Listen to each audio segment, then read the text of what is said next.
Let's take one from... Good question. One from Matt. Matt says... Hey, what's up? Hey, you. I recently watched the anime film Your Name, and for the first time in my life, I started to cry out of pure joy from a piece of entertainment. What's the first piece of entertainment that's ever made you cry? This is hard for me to remember. But yeah, I've heard a lot of people say Your Name is incredible. And Yeah, like, I've heard I still haven't seen it because I don't get to go out to the movies. Yeah, but when it was the limited release, and yeah, I would recommend that you go check it out just from hearsay. Yeah. I mean, I've cried in fear to things, but I'm not sure. I don't think that's what the question is asking. I think I did. Maybe the first time is during Ocarina of Time when Link says goodbye to Arya when you leave. Not Arya. Oh my God, Sarah? Saria. Sorry. Oh my God. Sorry, I was reading the next question, sorry. When he's on the little rope bridge, and she's like, "All right, bye, Link," and Link just like turns around. And at the time, I forgot that, or I wasn't aware that Link doesn't talk because he doesn't talk, or he talks, but like it's not conveyed that he is talking. And I was just like, "Oh, he was so mean to her. He didn't say anything." I'll think it was implied that he said something. And I remember tearing up to that. But I'm sure there's stuff earlier, but I can't remember what it was. That's just the first thing that sprung to mind. I have a much worse one. I watched... Okay, there's this... Only a handful of people might even know what I'm talking about, but there was this VHS that came out every February of this Dr. Martin Luther King cartoon by Deke, and it was called Our Friend Martin. Whoa. And it was about some kids... There were some super 90s kids. They were 90s kids. Okay. And they went to Martin Luther King's house, and they touched his magic things. And Whoopi Goldberg was there, and she winds a clock. And basically, they travel back in time to different periods of Martin Luther King's life. Mm. And then at the end of the movie, they say, "Hey, Martin." Like, because they heard that they didn't know he died, I guess. They were like, "Hey, we heard you." They're like, "If you stick around here, you're going to die." And so they took him back as a kid. They took him as a kid, and they took him to the future. And then the future had changed. Okay. Okay. And there's a moment. Like Bishop style? There's a moment where Martin Luther King picks up the magic time machine glove that they used to get back in time in the first place. And he says, "I don't want this to be this way for you. There's something that I know I have to do." So then they added this extra layer to Martin Luther King. Where he knew he was going to die. And he went back to face They show the wormhole. They show him walk through the wormhole. Wait, and hold on. Is this a manga? This basically... What is it? I might need to find it. We need to watch it tonight. Maybe. Okay, What so the fuck? he goes into the wormhole, and you see him because he's a kid. They had gone through different periods of his life, and they said, "Okay, hey, it's the kid Martin Luther King," and he goes through the wormhole, and he ages, and you see him become a teenager, and you see him grow his mustache, and you see him like walk with his wife and his kids, and then all of a sudden it stops, and it's a real image. It's because they would splice in like real like footage of stuff, and it was like a real image with a cartoon shadow of him opening the door at the hotel that he was staying at before he got shot, and you just hear, "Oh, wow!" And I just remember little 6-7-year-old Brennan. I was just like, I cried, and I was bawling, and I went downstairs and I was like, "Why did he need to die? Why did Martin Luther King die?" They retconned it so that he knew. They fucking made him an even bigger hero. I was dying. Oh man, that's the one thing. Our friend Martin. It actually had like an all-star cast. Like I looked it up afterwards. Somebody else talk. I'll come up with the. They pulled the boss on Martin Luther King. It's that's the one thing you can do in whatever it's like a character is already like a martyr or like a heroic figure that goes down for being a legend, and it's like you go back and you have the moment where it's like no, they did this knowingly and did it to save the future. I know it's a podcast, but look at this picture. Our friend Martin. And it's animated or it's live action? Can't tell. It's animated, but they would splice in little live action reflections of things. Yeah. And the clock says 1941 in the corner. What year did that come out? 1941. 1999 directed. We were peak 90s. No. And it consisted of a cast of different. They had a different person play Martin Luther King at every stage of his life. So LeVar Burton played him at 26. Jaleel White played him at 15. Boy. They got everybody. Yeah. Who else? Angela Bassett was in it. Danny Glover, Whoopi Goldberg, Samuel L. Jackson. So literally all the warriors. James Earl Jones was Martin Luther King's dad. Everyone got in there. John Travolta was in it. All right. Oprah Winfrey was Coretta Scott King. God damn. I didn't even know that. Jeez, this It's like they got together, right? The Black people delegation got together. Like, how do we make Martin Luther King better? How do we improve? How do we build and make it even more sad? Let's make him Jesus. That's Let's strong. make him Jesus, Black John Connor, basically. Yeah, right? Time traveler. I have to go back. Oh no! That's the craziest thing I've heard. It's on.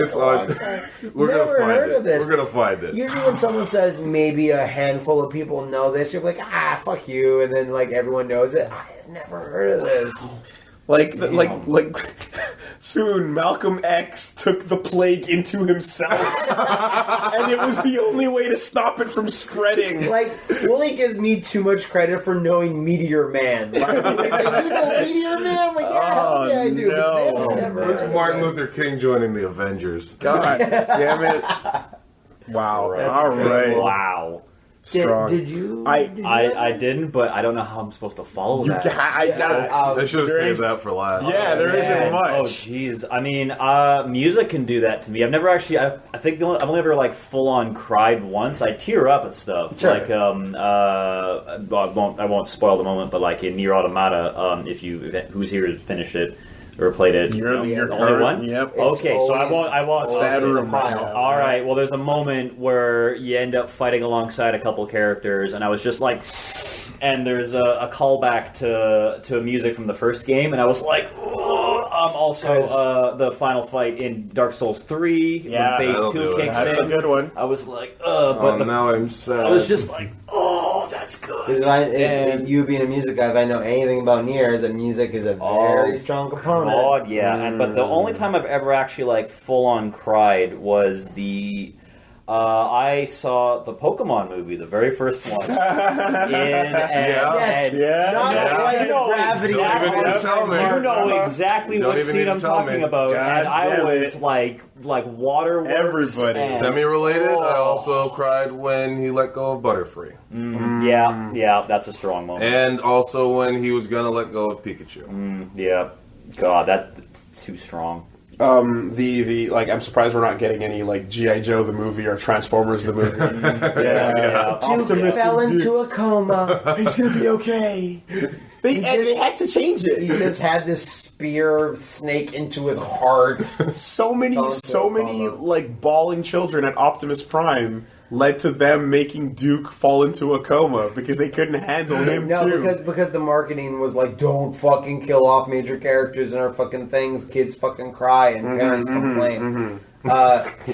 Which is really like, I wouldn't, like a kid, if it was scaring the kid, then yeah, that's something else.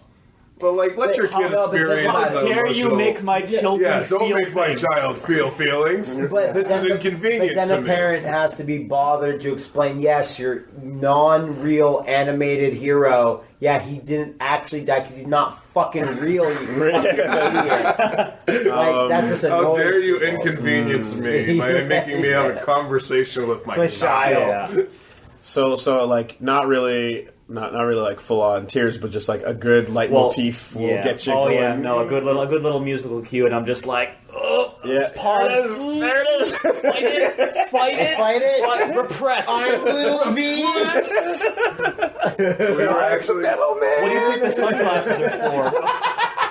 Keeps the feelings back. In one of the second panel I did today, we were talking about. Yeah, I just started bawling. It was really emotional. We were talking about Angel Beats. And we came to the conclusion that Angel Beats is not a very well-written story. It's not. It's kind of a mess. Controversial. No, but outside of the actual writing, the direction and the music are highest tier. Okay. So, and I remember, because I didn't even think of this at first, but I was like, why did I cry at the end of Angel Beats? And I was like, it was so emotionally manipulative that I was like, I didn't know why. I was like, I'm really sad right now. What is this feeling? Interesting. Yeah. So it was like, the story isn't that good, but you still feel it at the end because because everything else is that good. That's the acting and everything else. That's something you can't break apart the moment you've seen it. Yeah. You have to digest it and then go, wait, hold on. Yeah, no, and I remember vividly because I was sitting on a plane and I get to the end and I'm like, man, it's over. And then I was like, why do I feel this way? Okay. I think lots of things of kind of you get the lump in the throat. I've gotten the lump in the throat from a lot of things, and then it doesn't take much for that, but it takes a lot to get actual tears. Like for me, it's weird. It's a very bell curvy sliding scale of just I will lump up, very easily, but tears, it takes something huge. So that's why the first time I can remember full on no, they're going full waterworks. It wasn't that documentary, was it? It was. So yes, I knew it. Doesn't really count. Did you end up watching it? No, I never did. I don't know. I researched it. I don't know if it even counts because it's a documentary. It's media. It's called media, right? Yeah, it's called Dear Zachary. Yeah, oh my god! And it is soul annihilating. I don't know what else to say. And there's no hope on the other side of it. It's just find out the story. I think the first time of what happened. This is just was on your week on the podcast. Yeah. You just mentioned I watched this and it fucking devastated me. So. Yeah. That's the thing that comes to mind. I've never had any media I've watched ever trigger tears as hard as that. There's a certain you get why you feel certain things. That movie or documentary makes you feel hopelessness. That is despair. I think that's a pretty apt description because there, usually a movie that makes you feel something, it gives you something at the end where it's hey, it's not the best. Even a sad ending, it's hey, but we're moving on. But that movie is so just that's when Paul Walker died. Yeah. Yeah, exactly. At the end of Fast and the Furious. Yeah, it's hey man, but you're riding somewhere else. Yeah, exactly. Yeah. No, and it. Oh man. And it's there's other really fucked up documentaries about bad things that have happened and you kind of getting taken through it, but I just think there's something special about the confluence of events in Dear Zachary and also the reason for the entire documentary existing. That makes it different. Yeah. So. If you ever feel you need to know if you're still human, watch check this out. Dear Zachary. You check it out. Yeah, it's something else.